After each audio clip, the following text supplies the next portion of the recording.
Good evening, everyone. Today is October 17th. The time is 6:03, and this is the Acushnet Planning Commission.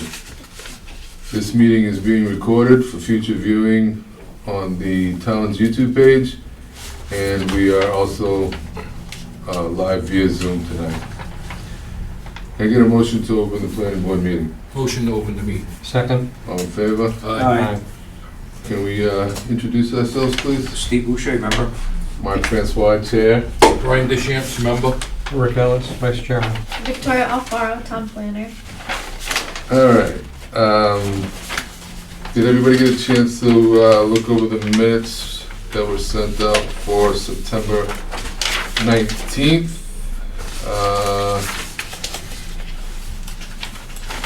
Rick, you were absent. I was absent, so I am not commenting. You no comment. The vote on those minutes. I read this over. I didn't see any issues. Did anybody have any questions, comments, concerns? You read it? You good? I make a motion to approve the meeting minutes as submitted. Got a motion? Second. All in favor? Aye. Rick, did you vote aye or did you abstain? He wasn't here. What did that vote? Okay.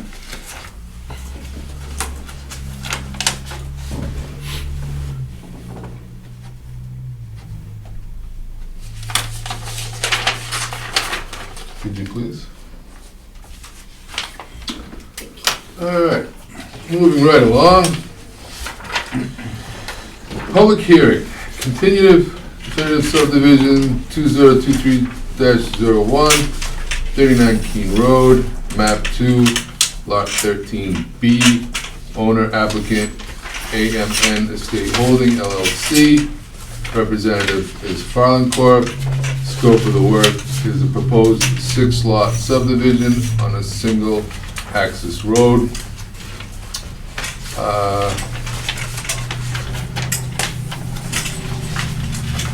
You're gonna go over all the comments and questions that came up with the peer review. I can go over each comment, or just kind of give a... That'd be great. Yep. I want my call.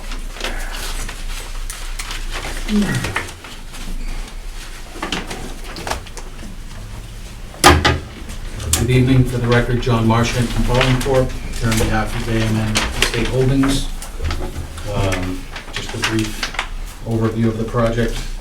As we mentioned, it's a 6-lot residential subdivision off the west side of Keene Road. It's about a 10.5 acre existing parcel, located entirely in residential A zoning. Excuse me, could I ask you to speak up just a little bit? My hearing isn't the greatest, I'll do my best. unfortunately. So it's entirely in residential A, so it's minimum 60,000 square foot lots, 150 foot of frontage. There's BVW, bordering vegetated wetland, along the west side and the northwest corner of the site. Applicant's proposing a 700 foot long, 26 foot wide roadway with a cul-de-sac turnaround at the end. We're proposing to collect stormwater in catch basins in the street and direct them to an infiltration basin. Lots will be served by individual on-site septic and wells. The project was initially reviewed by GAF in July. They had a series of comments. I can go through those one by one if you'd like. Please.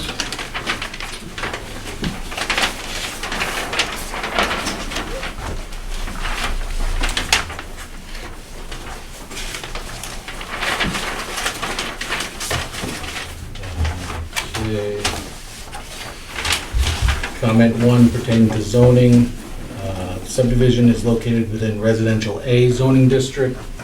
A zoning data table is included on sheet 3. RA zoning district requires a minimum continuous upland area of 40,000 square feet. The plans refer to this requirement, as well as what is available on each lot, as contiguous. Plan should be revised to match what is used in Article 8 zoning.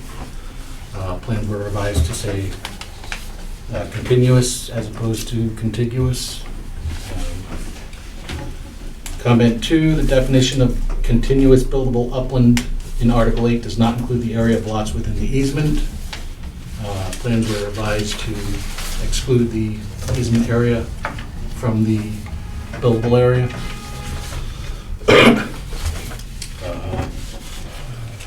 Comment 1 with regards to subdivision rules and regulations. A copy of the Form C application was not provided for review. Confirmation is requested regarding compliance with regulations 206 and 207. Submission to Planning Board, Town Clerk, and Board of Health.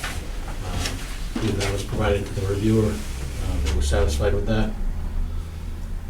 Delineation of wetland resource areas on the property is noted to have been delineated in the field by ECR LLC in January 2023. Status of review and approval of the delineation by conservation is requested. We had filed an RDA with conservation to get the line approved. At their last meeting last Wednesday, they approved the line as it's delineated on the plan.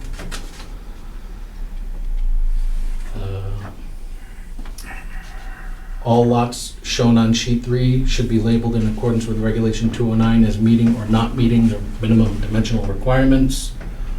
All the lots have been labeled as such.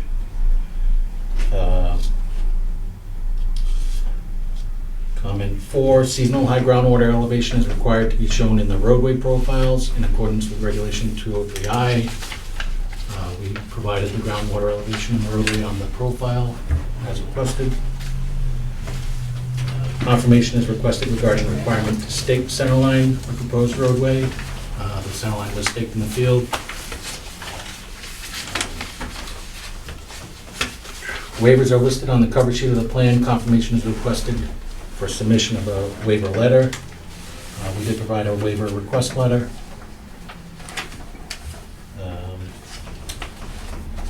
It should be noted on the plans that all lots are proposed to be serviced by wells and subsurface sewage disposal systems.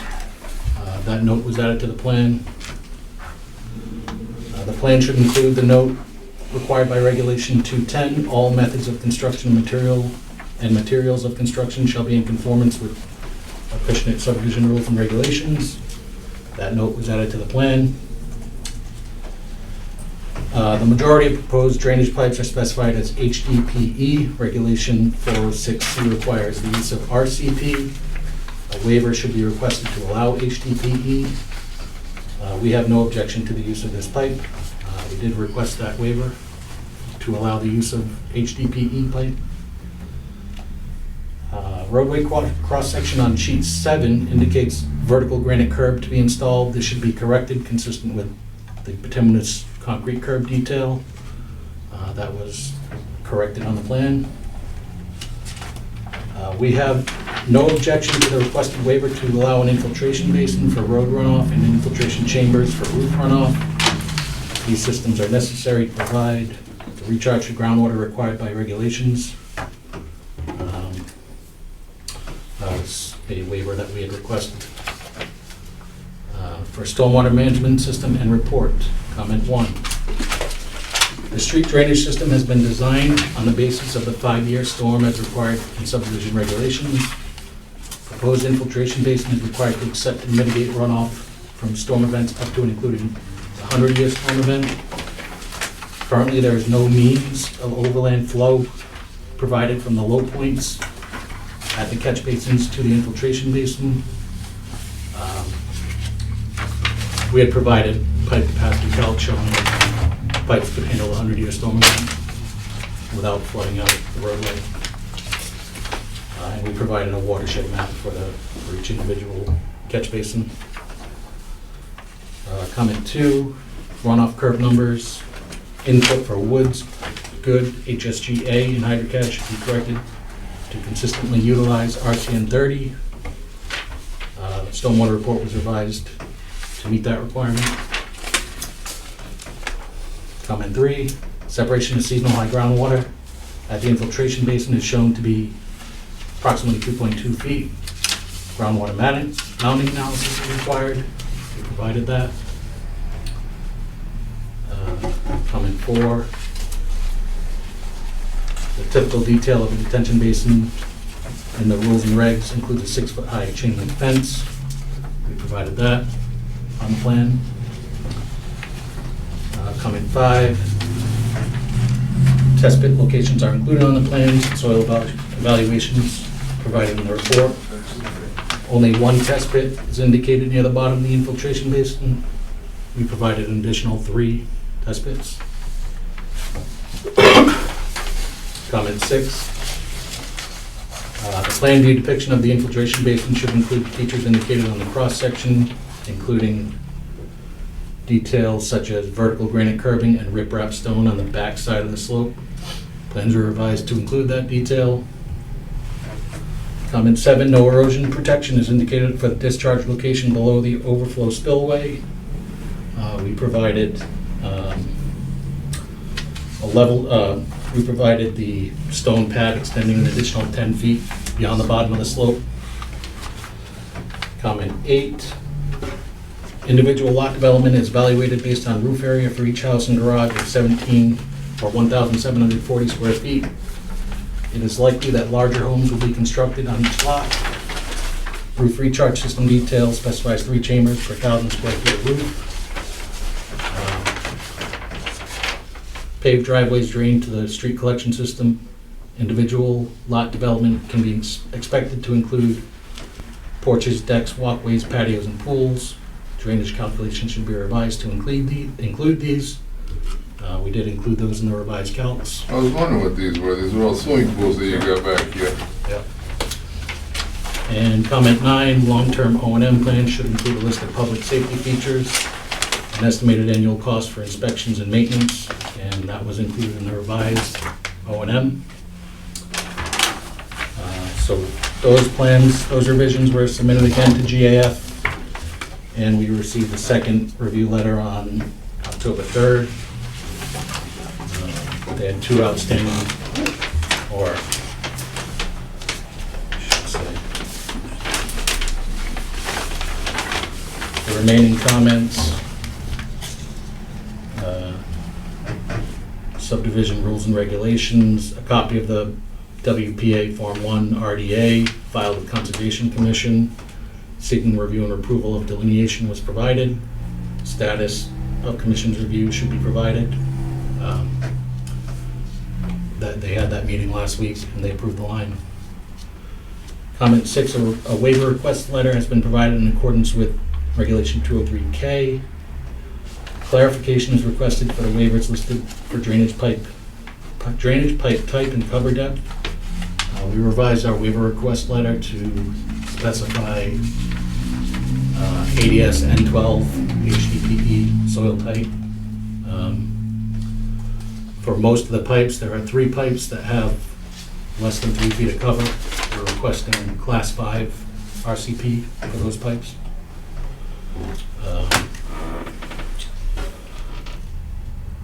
Comment 9 is pretty much the same thing. It says the waiver request letter dated September 6th includes a request for the use of HDPE pipe.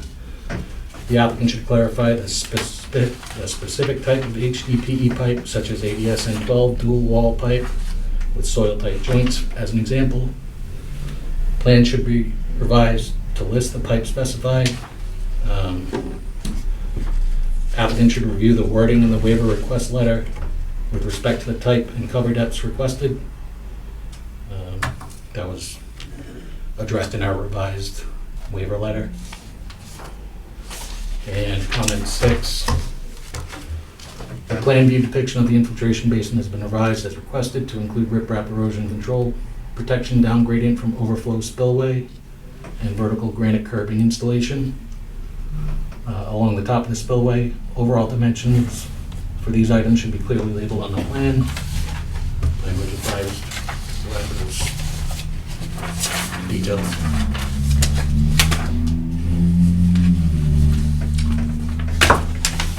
If the board has any additional comments or questions? It's a well-detailed set of plans, which is good.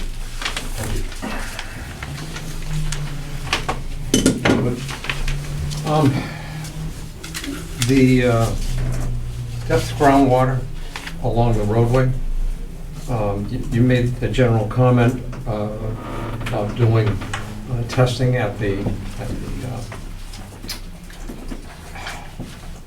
septic system leaching areas, what would you estimate that groundwater level to be in the roadway? We did have one road that failed miserably because of a high groundwater table level. Is it all sand throughout this entire site? I just need a little more clarification, other than the general comment that it's okay where the septic systems are.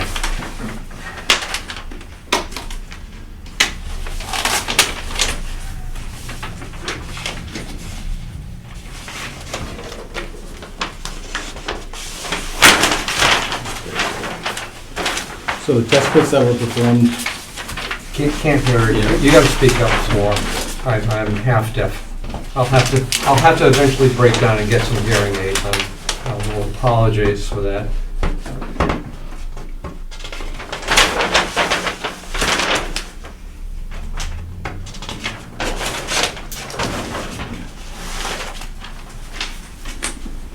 as you can see, the test pits for each lot were performed. These are roughly 25, 30 feet from the roadway on both sides. And so what elevations of groundwater were determined for those septic systems, particularly the leaching systems that are close to the road? So what we did was we took the worst case scenario as far as depth to groundwater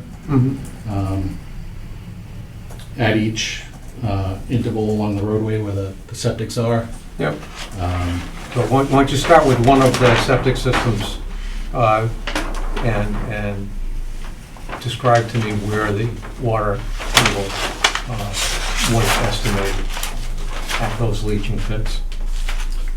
I don't have the test pits on the plan, they're in the report. Generally, I know these test pits down here, there was no groundwater encountered. We did find groundwater in the basin at a much lower elevation. What about the section that's closest to Keene Road? We utilized this test pit here and kind of. And approximately how far down was the water level there? I don't know off the top of my head. I mean, It would be approximately. 2 feet, 10 feet? From water Yeah, back no, to- probably 4 feet.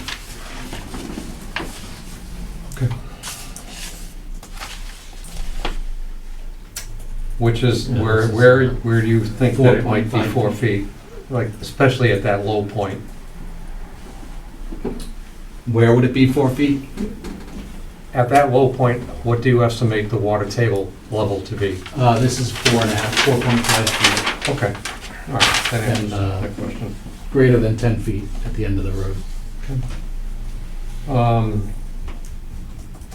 Now, it looks like you've revised your drainage system so Yes. that there is an outlet to the low point at station 1+25, 1+50 or so. Am I reading the plans correctly? There's no outlet. If we start at the catch basin and the manhole that's closest to Keene Road, is there a positive drain for that? The catch basin drains. Yep. This all drains back to this drain manhole 4, which gets it back to the basin. Super, okay. Thank you. Again, the problem in the past has been, if it's infiltration only, there have been some problems with roadway flooding. Sure. The storm drainage pipe, I don't have any problem with that. I mean, when these subdivision rules and regulations were concocted, there was no such thing as plastic drainage pipe. Right. Or at least in larger diameters, not what's used currently. So I don't have a problem with that. ADS N12 soil tight dual wall. There was no such thing when the regulations were written. The 36-inch depth is, again, just to make sure that the pipe is going to be strong enough and not collapse, so the class 5 should take care of that.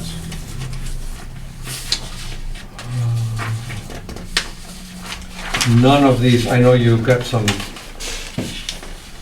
layout of proposed lotting done here.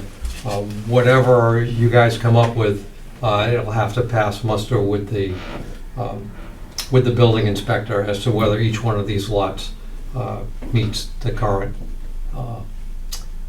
zoning requirements. Understood. So there would be no approval of any kind of lot development here. I realize you've got to do something for your stormwater calculations, but they will have to meet all the requirements of the zoning rules and regulations. Sure. And there's also, at least one of the lots has area within the wetland buffer, so they'll have to. Speak up a little bit more. One of the lots has area within the buffer to the wetland, so they'll have to file with conservation for that individual lot as well. Mhm. Yeah, but not the roadway or the drainage system. Correct. Yep.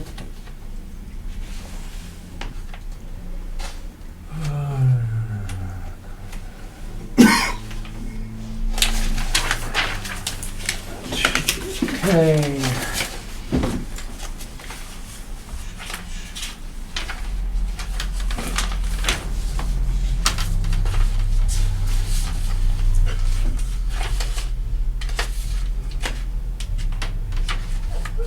No, that's pretty much it. That's all I have to say. Is there anybody here, oh, first of all, Brian, you good? You good? Yeah. Is there anybody here in the audience that has anything regarding this project? Anybody on Zoom want to comment on this project? Okay.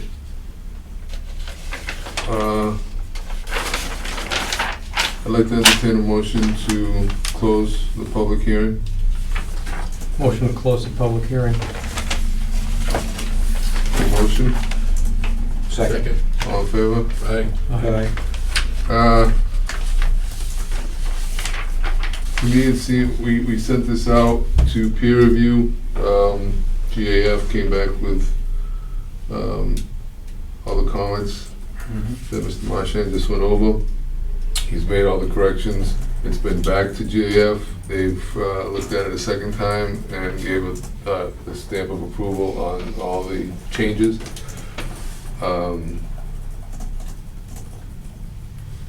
I seem to be okay with it. Yeah, You my good? questions have been answered. I mean, it seems like they've done everything to comply with subdivision rules and 100%. regulations, and Yeah. request waivers were appropriate, so Okay. I don't have a problem with any of the requested waivers. Okay, well then, next would be entertain a motion to approve the waiver request as listed in the waiver request letter dated October 10th, 2024. So moved. Second? All in favor? Aye. Aye. Okay, so that's been That's that. approved. That's the waivers. That's the waivers. Now, last but not least, let's get a motion for, Make a motion to approve the Form C definitive subdivision for 39 Keene Road in Angelo Drive. Plan set dated August 30th, 2023, revised through October 10th, 2024, with the conditions listed in Form C-1 dated October 17th, 2024. we have a motion. You get a second? I'll second it. All in favor? Aye. Aye. Okay. It sits at the town clerk's office for 21 days pending appeal. It does sit for an appeal period, yes, for 21 days. We'll notify you once it's been stamped in and the period starts. Okay, thank you very much. No problem.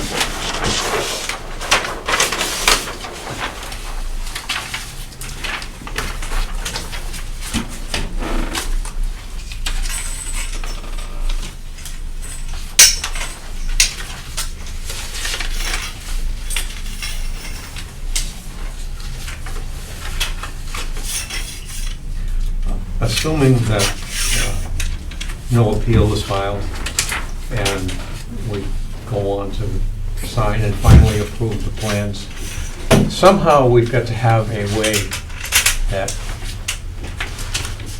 plans that are approved and signed don't get lost or misplaced. We have had that problem in the past. Thank No you. problem. God bless you. I think we, at some point, not tonight, need to have a discussion as to creating a place, a safe place for these things, so that 4 years down the road, we all know what plans are applicable to this subdivision. Yes. They've been going through the office, organizing, rearranging. We have a new town planner now that's really taking control and really starting to organize there in the office. So a lot of things that weren't getting done properly are now. Well, again, it's really just a matter of having a secure storage area that nobody's gonna decide, well, we don't need these plans anymore, Yeah. and they get. No, they stay in the office, and then once it kind of gets a little too full over, let's say 5 to 7 years, then they go through everything, box everything up, it goes down, and it's, Yeah, I mean, some of these subdivisions, this is a smaller one, but they can be working on them for 6, 8 years. oh yeah. So Yeah. it's, Digital filing system? Yes, I keep, now we do, now I Okay. save everything. Yeah. They Digital also, filing system, so. yeah, they also get recorded at the Registry of Deeds, and then once I have that, I save that to the file, and I also give it to the town clerk's office, so it Mhm. is in multiple places. again, as long as there's a safe repository for the plans. There is. Can you sign that one? Sure. There's 2 copies. Yep.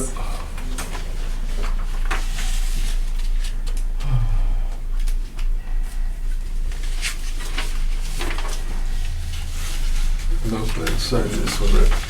Give me that one. Okay. Thank you.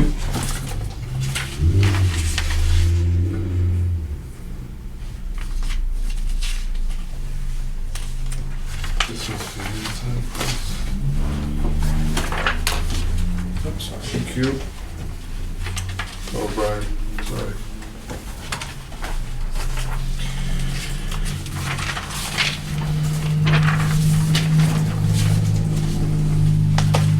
Alright, we're good with this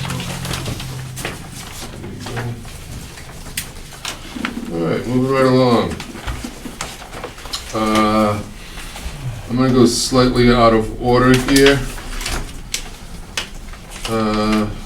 Next is the solar special permit extension request for 0 Cushing Lane, Acushnet, Mass. Now, if you all recall, a couple of weeks back, we had the other 3 lots in front of us. And we extended Robinson Road, we extended 1050 and 1052 Woodbridge for a year. This parcel was and is under litigation, so we weren't sure exactly the procedure as far as the special permit. We've since gotten clarification from town council. Mr. Markey, if you'd like to just comment a little bit on this. please. Sure, just very briefly, I think the town had appropriately asked us to get the extension. Introduce yourself. Sure, I'm sorry. John Markey on behalf of Nexamp. The town had appropriately told us, get extensions on 3, and we came before you. At that time, I think it wasn't clear, because we were in litigation with the town, whether it was appropriate to be in front of this board for the 4th. So as the chairman mentioned, since that time, they indicated it would be appropriate for us to come before. Just to give you an update on this particular site, we began construction late 2022. In January of 2023, the former conservation agent issued a cease and desist order, so we could no longer do any work. At the time, the issue was whether or not the access road was crossing somebody's property, whether or not there was an easement. That case was brought to land court. The town has settled with my client. One of the abutters who's a party to the case has a very complicated situation with a reverse mortgage that is making it difficult to have everybody sign the paper with the land court to resolve that. That has been ongoing for about 3 or 4 months that we've been waiting for that. Bottom line of it is, technically, I think we're coming before you to say we have commenced work.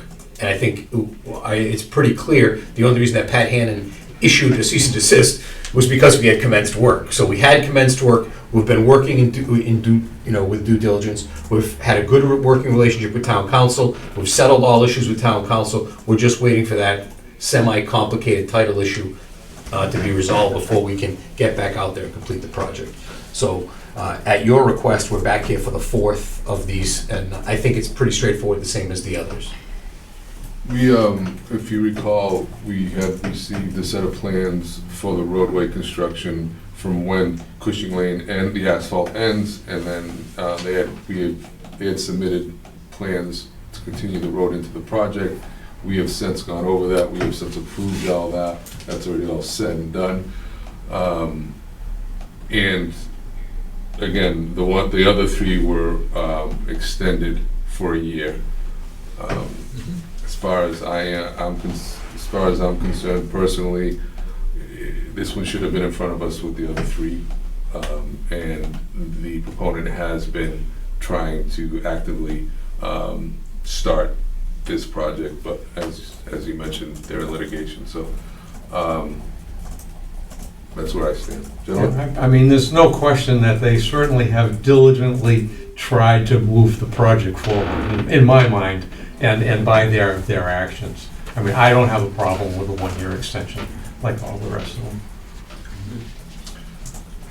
Okay. I make a motion to approve the solar special permit extension request for 0 Cushing Lane, map 7, lot 26, for the period of 1 year, expiring on September 14th, 2025. We have a motion. Second. All in favor? Aye. Aye. Thank you very much. Thank you, Mr. Markey.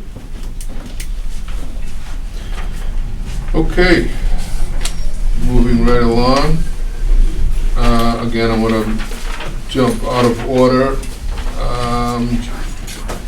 Next, we have a request for an opinion of the planning board. Lambert Street, map 18, lots 4G, 4H, 4K. Owner applicant Justin Lawrence, representative Schneider, DeVignan and Leone Incorporated. The scope of the work is proposed access determination.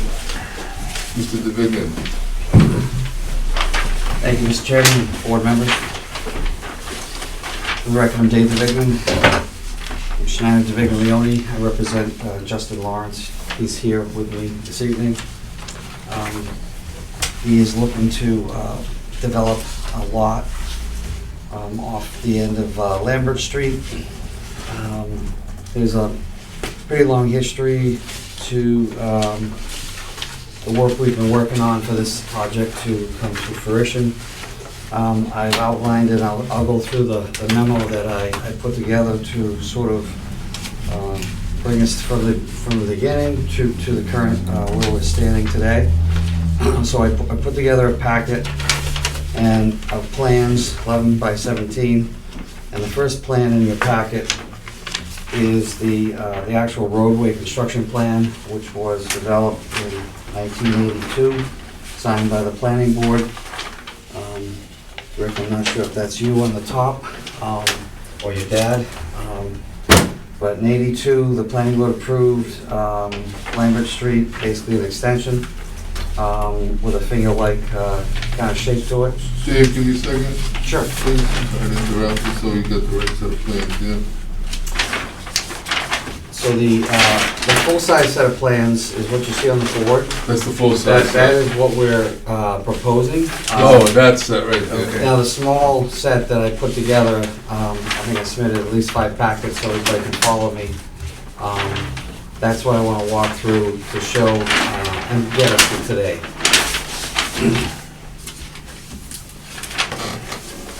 Does everybody have a packet? Yeah, they got it, I got it, I've seen it, I have, thank you. Was this Lambert Street extension ever constructed? It was not constructed per the plan that you see. It was constructed more of in the form of a driveway. The purpose of this road layout was for the development of the house lot you see to the north. That says 1 acre plus 81 square feet. There is a house on that lot. The direct abutter is actually here this evening with his attorney. So this plan was recorded. It was developed, like I said, as a gravel driveway servicing his house. The second plan in the packet is another subdivision plan which was approved by the planning board. This one in 1993 for the land behind the subject parcel. And it actually showed parcel B, it's labeled as parcel B.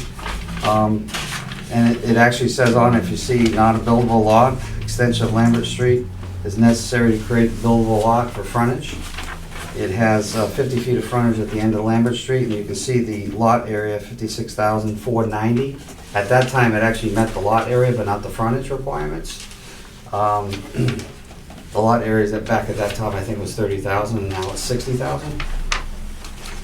So the next plan that is in the packet is an A&R plan that this board signed this year, back in June, which shows a parcel A, 3,768 square feet, being taken out of a buildable lot, which abuts Tracy Street, so that can be added to the other lot as it has existed on the assessor's map since 1982, to bring that up to 60,000 square feet. The next plan in your packet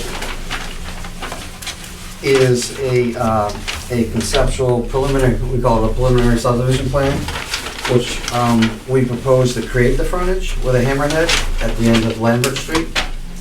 An extension of that layout. And you can see by adding the parcel A, it showed that we would meet the 60,000 square feet, but we were short the upland area requirement, which is 40,000. Including the roadway layout, we had about 36,000, but you have to minus the roadway layout from the upland requirement, so we were down to, looks like 30,056 square feet. So at that time, we figured our first step was to go to the ZBA and see if we can get a variance for the upland area requirement. So we submitted this plan to the ZBA.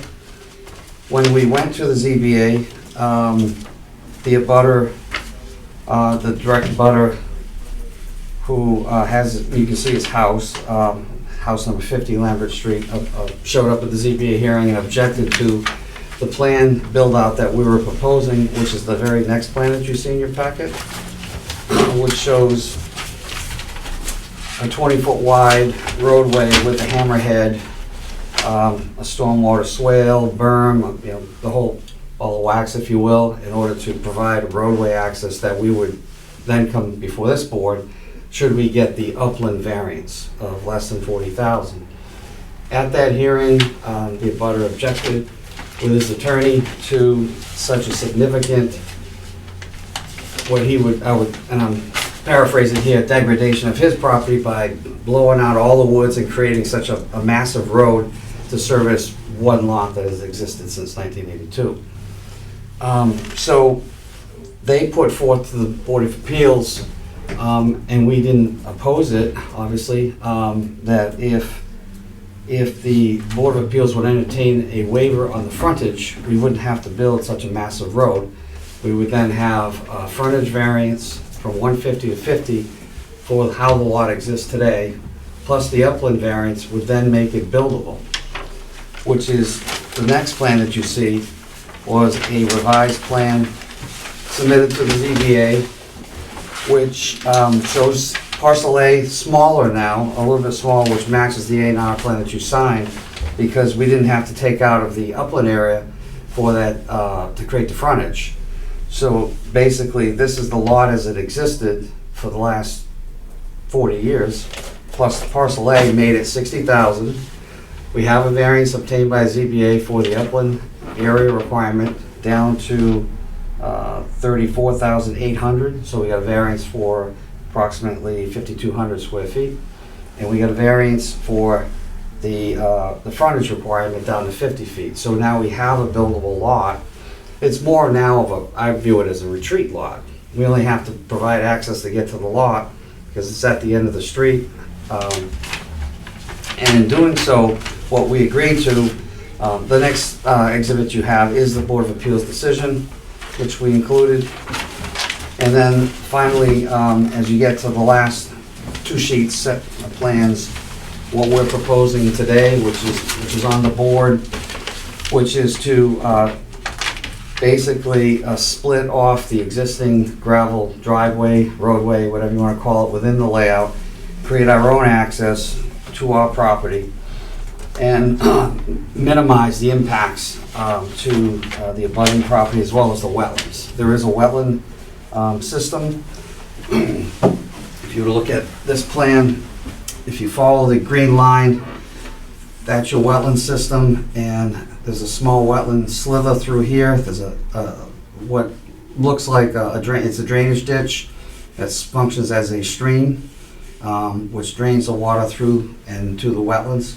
And that was created because of flooding issues that was happening to the abutting property. That wetland line comes all the way up to this point, and it expands onto the properties to the west.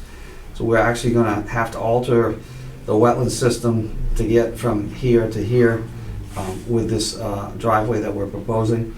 The darker green represents what would remain as a buffer zone to the wetlands, including this whole area, partly wetland and partly green, that would give a buffer for the abutter. And this is something that we worked on together with the abutter. So our next step after that was to apply to the Conservation Commission for the wetland crossing. We had a public hearing last week. The abutter still has some objections to his existing flooding issue, how we're gonna make it better. So we have since revised the plan, which is basically what you see now. This is the same plan as the other highly colored one, and we're implementing a grass water quality swale, drainage swale, if you will, to connect from that ditch and really collect the water and drain it out to the low spot on our client's property. So that should help alleviate the issues that he gets with during the wet season. And it'll function as a drainage system for the road and pitch all the water back to actually our property. So in doing so, that application, Conservation, we did continue the hearing until the next hearing, which will be next week, so that we can come before the planning board. So we're here to request the board determine that the access that we're proposing within this private, previously approved roadway layout is adequate to serve the one home. And again, I convey to you that my position is it's more like a driveway to a retreat lot. And it balances the wetland impacts, it really significantly reduces the impacts of the wetlands, which would double if we had to go for a full-blown road layout just to get to one house for a distance of 150, 200 feet. The abutter is here with his attorney. I don't know if he wants to speak, but we believe we have their support, and I'd love for them to say that. You have our support. Jim Marsh for the, my client, the Howards, or sorry, the Allens that live at 50 Lambert. As David just mentioned, they have our support with this most recent plan. I have to say, this is one of the situations where I appreciate, as a lawyer, having the opportunity to work collaboratively with a neighbor in a situation where the initial design was a full-blown roadway, and they've really appreciated the concerns of my client and work to now have a plan that, like we had just said, we have no objection to. We're here tonight. I think it's more than adequate to serve the one lot that we're going to have hopefully a happy and friendly relationship with this neighbor going forward. Thank you. I guess the last thing I'd like to mention is that Justin and his wife are, they're aiming to build here, and you probably never see this anywhere else, but they have family in this direction here, here, here. Behind them is the Lawrence Fernandez compound, if you will. So basically, the only property that isn't part of the family in some way or another is the one lot for Mr. Allen, which was sold by one of the Fernandez family members. So it's more of a family compound, if you will, for the neighborhood. And I guess I should further add that this lot will not require a septic system, because the second half of the picture, which is this side of the lot, I got the wrong plan. Let's see. We have sewer and water coming in from Cox Street through an easement that will be provided by another family member.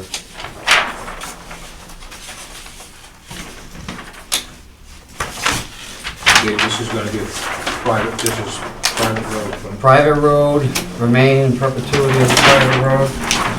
The other half of the equation.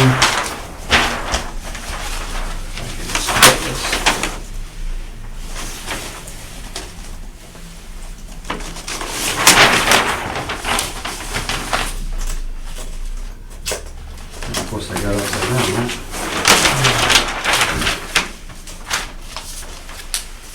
Get it right, there we go. So this is the roadway layout, this is the proposed driveway. The parcel immediately to the west is owned by Carlos Fernandez Jr. The one to the north is Paul Lavasio, he's also part of the Fernandez family. This family member is going to provide a 20-foot wide easement recorded at the registry so that we can bring in sewer from force main that was already extended to this property. So we'll be connecting and bringing in sewer and water 10 feet apart. Sewer being a force main beginning at an E1 grinder pump at the site, running on the north side of the easement. The water line will connect to the water line in Cox Street on the south side. And then we also have overhead utility poles that we're going to bring down the center line. And then once we get to the pole on the site, we'll go underground to the house. So when we build this access driveway, we don't have to bring any other utilities. The only other infrastructure that would be put in this place is a culvert, dual culvert system at the low point. So all the utilities will be traversing across this property to Cox Street, which simplifies the project even more, and the impacts to the direct abutter, Mr. Allen. And we have submitted the plan to Dan Menard, he's reviewed it, and I'm not aware of any issues. I've been following this project. I watched the initial ZBA meeting that you all went to.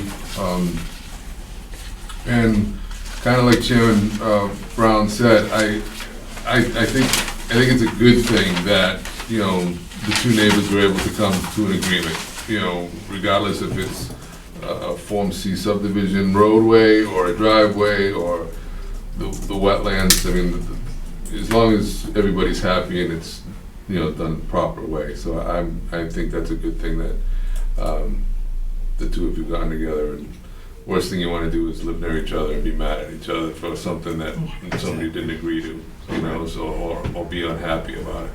So then I followed you to the conservation meeting. I watched that one as well. I noticed you had a little issue there towards the end with the ponding of the water up at the front of your property.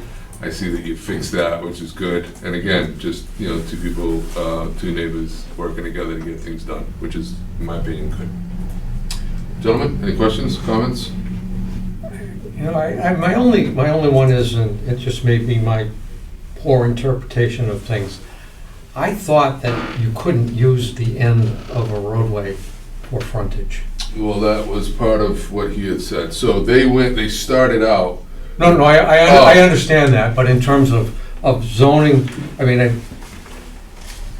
the building inspector is gonna have to look at that and say, that really is 50 feet of frontage, that's not just the end of a street. That's the biggest thing that I'm struggling with on this, is I've never seen the end of a street being used for subdivision, or being used for frontage, sorry. Well, if I may be wrong, I don't. If I may, I have encountered projects where the neighborhoods were old, and there were large tracts of land at the end of these dead-end streets. Mhm. And there's one in particular down in Crescent Beach in Mattapoisett, and they wanted to access through that to build a development, and the neighbors fought it because their lawyers proved that they were separate developments. When they developed the subdivision, there were no rights brought to that property because they abutted that property. In this particular case, when you go back to the subdivision plan, the roadway layout was proposed by the Fernandez family. They cut out the lot. Mhm. They retain rights to the road. They have all access rights to the end of that road Mhm. because of that. And I would convey to you that if you look at the proposed hammerhead that we did propose, essentially when you look at that type of hammerhead, you use all of the ends as frontage, and it's perfectly acceptable in the industry that I've seen throughout all the permitting I've been involved with, when you control the property. Mhm. But you have a valid point that if this was a larger tract of land that had nothing to do with the original subdivision, they probably have no rights to. I'm more concerned about setting a precedent here for future projects, to be quite honest with you. This is reasonable. I don't know that 60,000 square feet is quite as big as a retreat lot is No, it's not. proposed to be. So the other thing, and again, I'm just talking right now, but the original roadway was approved with a pavement construction along the whole length of it. How the house got put there without having that built to what was at that time in '82 the approved specification. Here's another precedent where I'm just a little uncomfortable with it, that's all. Because we're going to get asked to consider 50 feet at the end of a road frontage at another time. I guarantee you. Oh, I could see your Yes. point, I could see your point, and, obviously this was not us, but before they went to the ZBA, they didn't request the 50 feet, it was more, the ZBA said, to make them happy, let's eliminate the road and the hammerhead, and let's get back to and they gave them the improvement. If something were to come in front of us again, they would have to show, and again, they would have to show that they had the ability to put that road and the hammerhead in to construct the Formsey Road. We're going to get asked again on the frontage. That's, again, my only reservation right now. The fact that, they've gone through all these itinerations to satisfy the neighbor, and, that's great. I'm still stuck on that 50 feet of frontage. But isn't the ZBA giving the okay on that for the 50 feet of frontage? Because they told you to get rid of the hammerhead. I Yeah. mean, Correct, it's, Essentially, the way I understand frontage is, this really is a lot with no frontage. It's not really a reduction to 50 feet, because the layout at the end of a road. You know, But isn't the ZBA, Well, isn't, our position is that the frontage was created by the original development with the intent of providing that frontage at the end of the road to the lot at the end. And it was continued on through the next subdivision that was done for the same family. So it was created by the family. It's really no different than if you just put a bubble at the end. You're at the end of the bubble, you're creating frontage at the end. If it's you can have a stub road go in and count that both sides as frontage as well. There's nothing that says you can't. It really comes into play when, like I said, you have, and I know, I think there's even a regulation in the planning board regs for Acushnet that you have to provide these stubs to other properties so that you don't landlock somebody. It doesn't necessarily give them rights to use that stub if it's just a paper stub. for Yeah. purposes of building a house, Correct. as a right of Well, access and the as right well as of extension of of the road. access to provide access for an additional house. That's, Do these other lots that are on Lambert Street, there's dwellings on these or not? Or these are gonna be,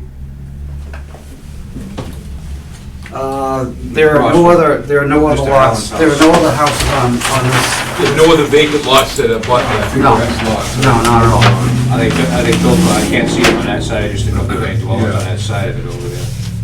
Yeah. For The easement. Richard and Deborah Fernandez and Paul Lavasas. There's dwellings on there? Are they down on the other side? Every lot around it is built on except Okay. for this strip of land, which is not a buildable lot. Okay. When you first get into the property, that is the replication area. Yep. That one's not sized to be a buildable lot, nor does it have any frontage or any grandfathering. Then you have this house and then us. Everybody on the west side, they have addresses on Okay. Cox Street addresses this one and this one. All And I'm right. not sure if this one's Lambert or St. Lawrence Street or, but there are houses all along the west side that exist. On over there. Right. So that's the Everybody's backside. developed, Right, yes. Okay. what is it that you specifically need from the planning board? Do you just need an approval of adequate access to service 2 lots? Or- I'm not quite sure. Your town planner. I'm trying to asked us I'm come trying to before. narrow the approval down so that we don't address the 50 feet. Yeah, so I can explain a little bit. Okay. So, in the bylaw, under street or way, it says that it is essentially the paper streets, right?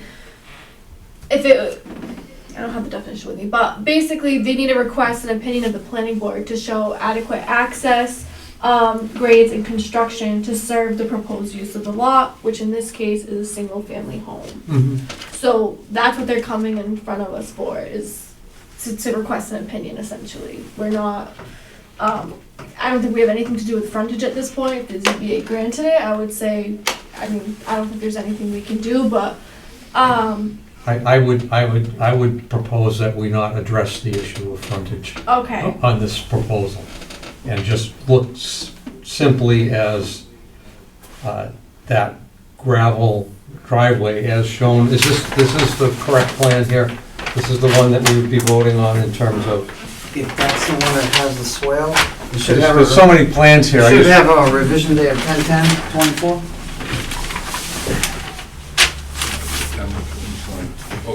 Revisions of 1010. Okay. Yes. And we do show definite pavement on the property for the driveway and the parking areas. We show pavement or gravel for the way. We still like it open-ended because I'd like, since we're adding the drainage to relieve the abutters' current drainage problems, I'd like to at least provide my client with the option of paved or gravel. Conservation may have a different opinion, but we have it on the plan as either or.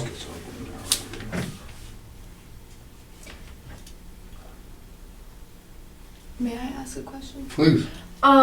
Did police and fire review this at all to see if it was adequate for their emergency vehicles? This plan itself, no. We're narrow here. taking a roadway and turning it into a driveway gets narrow at 10 feet by the, I'll call it the bridge over there. Correct, we have it at 12, and then we narrow it down through the wetlands to 10, and then we do have grass shoulders on both sides, and then we open it back up to 12.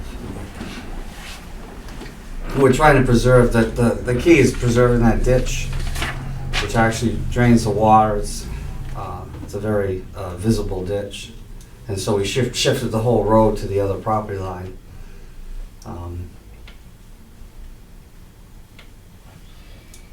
Any other questions, comments?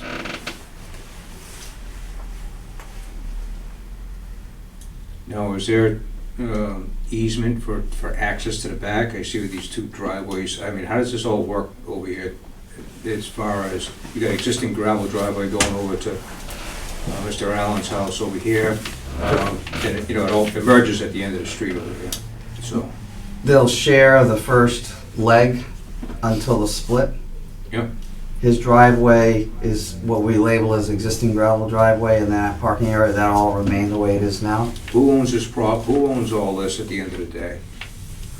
The private way, Yeah, since it's private, fee ownership would be to the center for, but the rights would be to those that abut the property, this lot and this lot. But since it's a private way, fee ownership would be to the center line.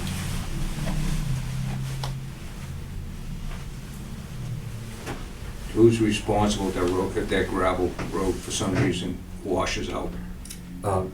Mr. Lawrence, the owner of the property at the end. There's nobody else that would be responsible. Okay. Would you be responsible up to the Y, and then from, if anything happened from then on? Correct, they will privately share until the split, Till the the Y, and they would, if for some reason there was something that happened to the road up top, they would share that responsibility.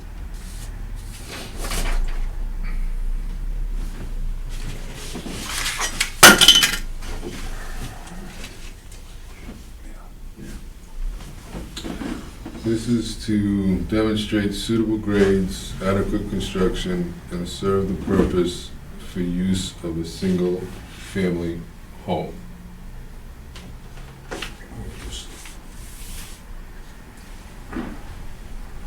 Again, we're not here to vote on frontage, we're not here to vote on anything to do with conservation or what the ZBA has already approved.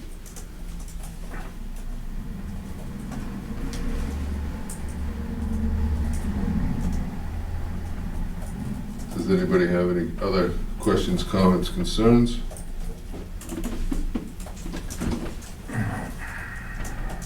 Can I get a motion?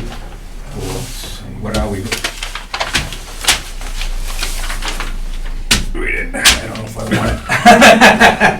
How's that? Motion to deem, in the opinion of, for the planning board, that the proposed plan entitled Site Plan dated 9/25/2024 and the preliminary roadway construction plan dated 3/22/2024 demonstrates suitable grades and adequate construction to serve the proposed use of a single-family home. I would only add to that dated 9/25/24 as revised 10/10/24.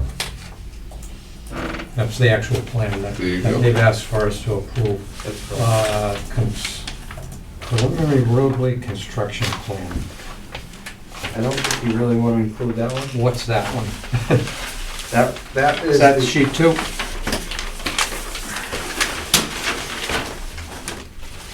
Well, no. Is that dated 12/21? Say that again? Is it, what's the date on that plan that was? March 22, 2024. Mm, Preliminary roadway construction plan. It was one of the plans you submitted. Do you want me to? Okay, here we go. I think we just want you to cite the plan that you have. The plan that we have is 10/10/2024? That's correct, that's all that's needed, which It's dated 9/25/2024, revised 10/10/2024, 2 sheets for the set. That's right, sheet 1 and sheet 2, plus the preliminary roadway construction plan dated, That's, March 22nd, 24. You looking for that also? no, I think all we're looking That's for out of is the site plan. All right. Okay, that one's done. That one's gone. Yeah. So motion to deem the opinion for the planning board for the site plan dated 10/25/2024, revised plan 10/10/24? No, you said the same thing Yeah, twice. 9/25/24. No, 9/25/24, Revised. revised 10/10/24. Yes. 2 sheets. 2 sheets. May I have a motion? I will second it. Get a second. All in favor? Aye. Aye. Unanimous. Thank you for your time. Victoria, is there anything we're gonna sign for this? No, I'll write something up for this one. I would imagine just a memo to the Yeah. building department. Yeah, that's another, I mean, if you go to the building department and he has an issue with 50 feet, as long as he's aware of all of this, which he will be, Yes. it's basically, he follows what the ZBA has approved. Correct. He was at at least the first Board of Appeals hearing, if not both. There were 2 ZBA hearings. Okay. Yeah, you're right, I did recall him. Yeah. Okay, thank you. Thank you. All right, now that we got that one settled.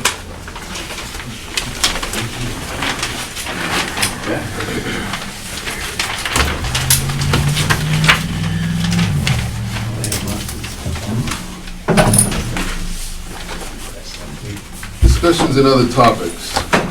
Discussion and vote on the updated fee schedule. Gentlemen, you all have the fee schedule in your packet. Looks a little bit like this. This is something that we, if you recall, we went over about a year or so ago. We've been trying to revise our forms, we've been trying to revise our fee schedules. The only thing that was kind of lingering was the $10 per linear foot. That was something that was kind of up in the air, if I recall correctly. My opinion, the $10 linear foot is to cover all expenses. If there's any money left over that's not used, obviously the proponent gets it back. So it might be in a little bit more of an excess as compared to other neighboring towns. But this way, I think it's a better way to kind of assure that we have enough funds and we don't have to go back to the proponent asking for more if need be. This way, I think the $10 per linear foot will give us enough funds to complete the road for engineering and inspections and all that. And like I said, if there's anything left over, the proponent gets it back anyways. So I thought we should keep the $10 per linear foot. The only other change on here is we have this $400 fee for amendment and modification of the subdivision. Basically, if a proponent wants to cancel and not go through with it, we're gonna charge them $400. So I would recommend removing that. That's the bottom line. We're the only ones that actually have something like that, so I would probably say we could get rid of that. But everything else, as you can see, all our fees are, We got different here, everybody else is good. Amendments, 500 plus 100, 250. well, we have it, well, ours is the 400 plus the 50 Was it 50 plus for the 10? amendment, and for any amendments. Right. they get 500 plus 100 per lot for any amendments. And we got 75, we're at 400 at $75 per lot. That's Right, for so Haven, for we're- Haven to Acushnet. So Haven's a little bit higher, Mattapoisett a little bit lower, Marion's lower, even New Bedford's lower. Well, it's lower for the initial fee, but more per lot. Mhm. I don't think our fees are, I mean, we could be lower than some and higher than others, but I Yeah. think we're in the ballpark with just about all of them. I mean, considering the value of lots these days, these are small dollars, Mhm. even for the subdivision. So, I mean, the money per foot that the Keene Road subdivision is laid out for consultant fees on their end is, these numbers pale in comparison to what they've got invested in the Yeah. subdivision already. right. So if everybody's in agreement, we keep the fee schedule as is and we remove the $400 for the amendment and modification of the subdivision. So moved. All in favor? A second? Second. All in favor? Aye. Thank you. Okay, we voted on that one. Next.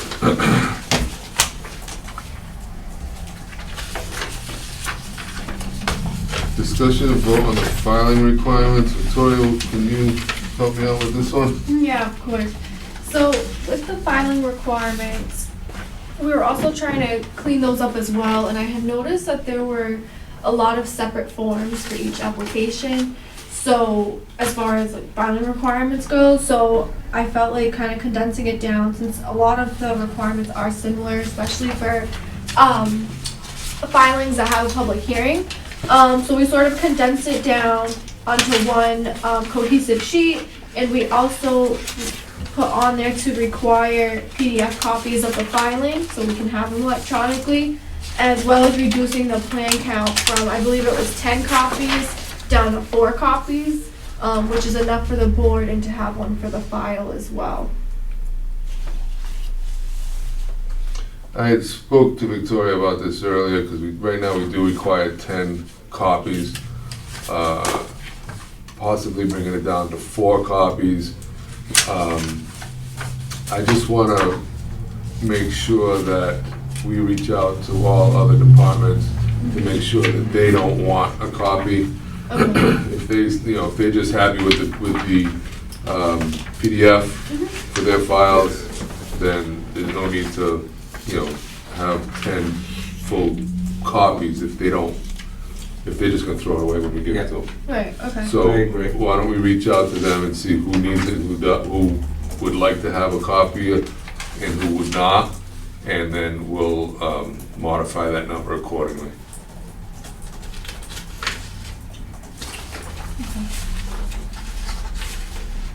But is everybody good with having kind of a one-pager, kind of specifying the requirements for filing with the planning board, kind of condensing everything here to one pager, so if anybody has any questions. Yeah, good idea. Yep. The simpler it can be made, the better. Absolutely. Okay, I'll entertain a motion to accept the requirements for filing for the Acushnet Planning Board with the modification of possibly the amount of hard copies we require. Can I get a motion? Can I get a second? A second. All in favor? Aye. Done with that one. All right.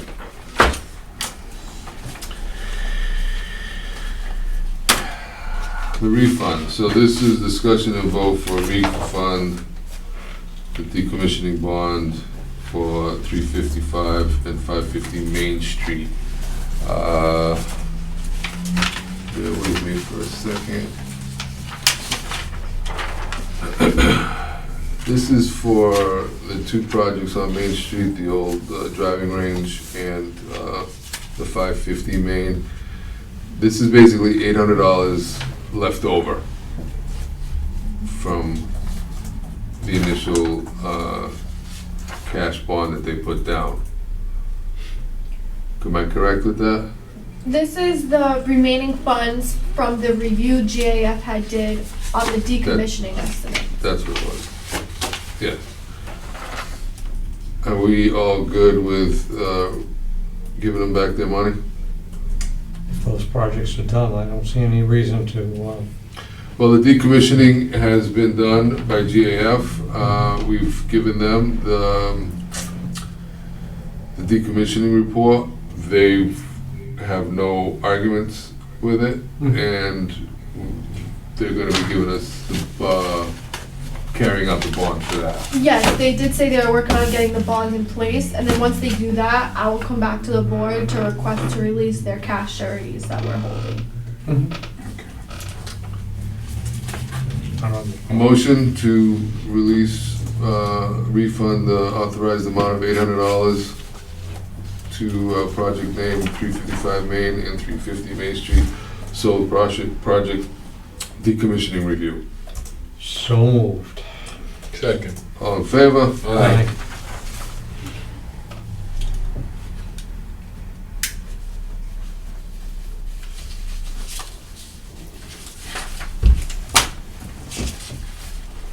Alrighty.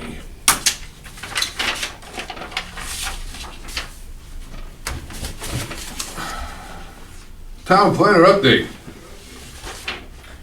I don't really have anything to add this week. Looks like you were busy enough. I don't know if you guys have any specific questions for me about anything that's going on. I'm more than happy to answer. No. All right, yeah, so this is, can you hand this down, please? Sorry. Thank you. This came in actually like within the last day or so. Not even sure if it has anything to do with us. We received a request for comment regarding a 150-foot monopole tower that Verizon would like to put in place at 207 Leonard Street. This was in front of the ZBA several years ago and received many neighbor complaints. The status of the permit, if any, is unclear. If the board wants to provide comment, I suggest referring them to the ZBA zoning enforcement officer to ensure they know they may need additional permitting. A permit through the planning board is not required based on provided documents. You guys have been here longer than me, do you recall anything come in front of us for a cell tower or any kind of tower on Leonard Street? Never. I kind of remember when it was going on a little bit. There is a maximum height allowed in the zoning bylaw. I'm sure this exceeds that.